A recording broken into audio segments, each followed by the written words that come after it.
Hello बच्चों, मेरा नाम है मोहित और आपका स्वागत हमारे यूट्यूब चैनल हिस्ट्री चैंपियन में। तो जैसा कि आप जानते हो, आपका जो पेपर होने वाला है सिलेक्टेड पॉलिटिकल सिस्टम का, कौन सा पेपर होगा? सिलेक्टेड पॉलिटिकल सिस्टम का जो पेपर होगा उससे संबंधित जितने महत्वपूर्ण प्रश्न आने वाले सारे के सारे आपको करवाने वाला हूं। उसका अगला महत्वपूर्ण प्रश्न है, चीन में साम्यवादी दल की भूमिका पर अहम महत्व पर प्रकाश डालिए। किससे? चीन का जो साम्यवादी दल है उसकी क्या भूमिका है और उसका क्या महत्व है, उसके ऊपर आपको प्रकाश डालना है। काफी ज्यादा मोस्ट इंपोर्टेंट पर्सन है। Discuss the role and importance of communist party in India.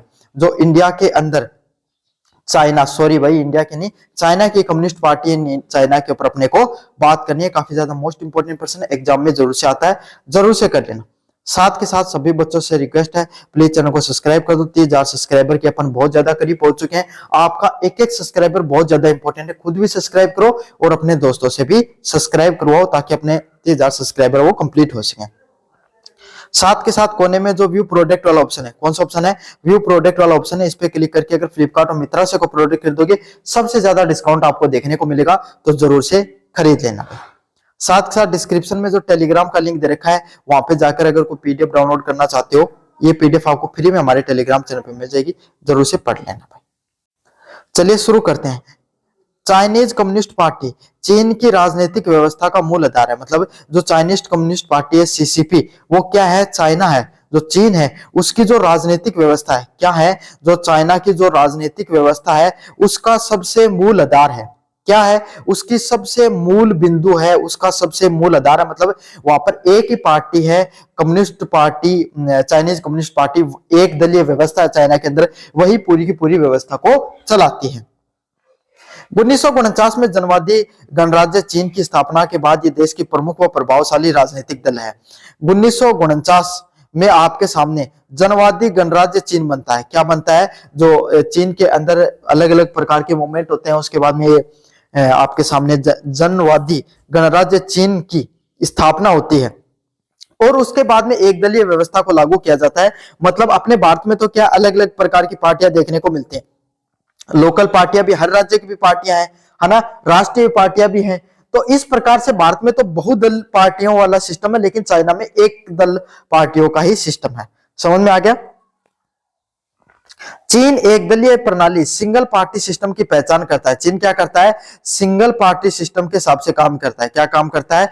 Single party system के हिसाब से काम करता है, जहां साम्यवादी दल शासन एवं नीति निर्माण की केंद्रीय भूमिका निभाते हैं। जहां पर जो साम्यवादी दल है, कौन से दल है? साम्यवादी जो दल है वो आपके सामने क्या करते हैं?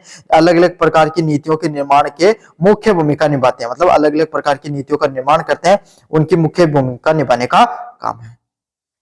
साम्यवादी दल, रोल ऑफ कम्युनिस्ट पार्टी, कौन सा?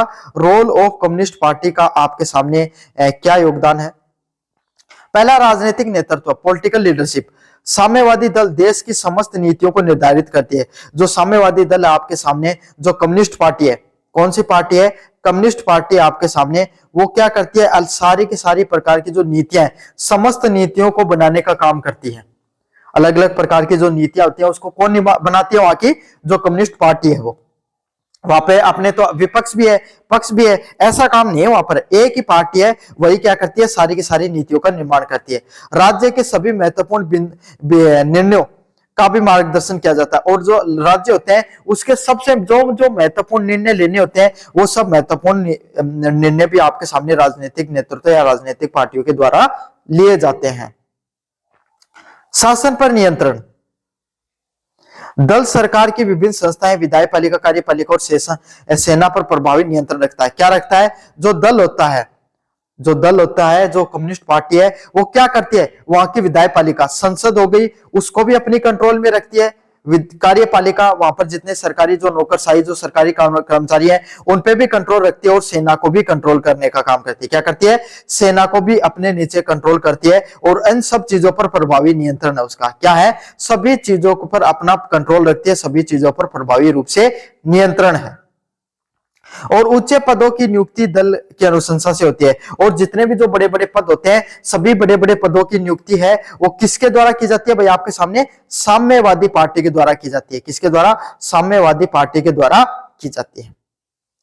चलिए अगले वाला पॉइंट है नीतियों का निर्माण करना। क्या करना? नीति का निर्माण करना, पॉलिसी फॉर्मेशंस का। आर्थिक, सामाजिक व विदेश नीति की रूपरेखा साम्यवादी दल के ही तय करता है। क्या करता है? आर्थिक हो गई, चाहे सामाजिक हो गई, चाहे विदेश नीति होगी, कोई भी नीति है, सबकी सब रूपरेखा कौन तैयार करता है आपके सामने? भाई जो एक दल है, एक ही पार्टी है, कि जो आपका सामने जो शी जिनपिंग है वही तय करता है सारी सारी कि हमें अपने देश को किस तरीके से चलाना है, अर्थव्यवस्था कैसे चलेगी, हमारे समाज के विकास के लिए हमें किस प्रकार के फैसले लेने हैं, और विदेश नीति, दूसरे देशों के साथ हमें किस प्रकार से क्या रखना है, किस प्रकार से नीतियों का निर्माण कराना है। ये सब किसका काम है? साम्यवादी दल का काम है। किसका काम है? साम्यवादी दल का ही काम होता है। वही सब तय करता है कि हमें किस प्रकार के जो फैसले हैं वो लेने हैं। पंचवर्षीय योजनाओं का विकास कार्यक्रम दल की विचारधारा पर आधारित होती है। यहाँ पे जो पंचवर्षीय योजनाएं होती हैं, कौन सी योजनाएं होती हैं? पंचवर्षीय योजनाएं जो बनाई जाती हैं और जो विकास कार्यक्रम बनाए जाते हैं वो दल की विचारधारा पर आधारित होते हैं। मतलब अगर जो दल है, वहां का साम्यवादी दल है, वो जो चाहेगा वही रूल और रेगुलेशन है वही लागू किए जाते हैं, वही विकास योजनाएं बनाई जाती हैं, वही आपके सामने पंचवर्षीय योजनाएं, वही देश के अंदर नीतियां लागू की जाती है जो दल की विचारधारा से संबंधित है, कम्युनिस्ट विचारधारा से संबंधित रखती है। सेना पर नियंत्रण। चीन की सेना पीपुल लिबरेशन आर्मी दल के अधीन कार्य करती है। यहाँ की जो सेना है, कहाँ की जो चीन की सेना है ना, वो क्या करती है? यहाँ का जो चीन की सेना, वो यहाँ का जो दल होता है, कम्युनिस्ट पार्टी का जो दल है, उसके अधीन काम करती है। सेना पर नियंत्रण दल की शक्ति का महत्वपूर्ण स्रोत है। क्यों? सेना को वह अपने कंट्रोल में रखती है। सेना अपने कंट्रोल में नहीं है, तो कंट्रोल में तो उसका एक फायदा तो यह है कि वो तख्ता पलट नहीं हो सकता।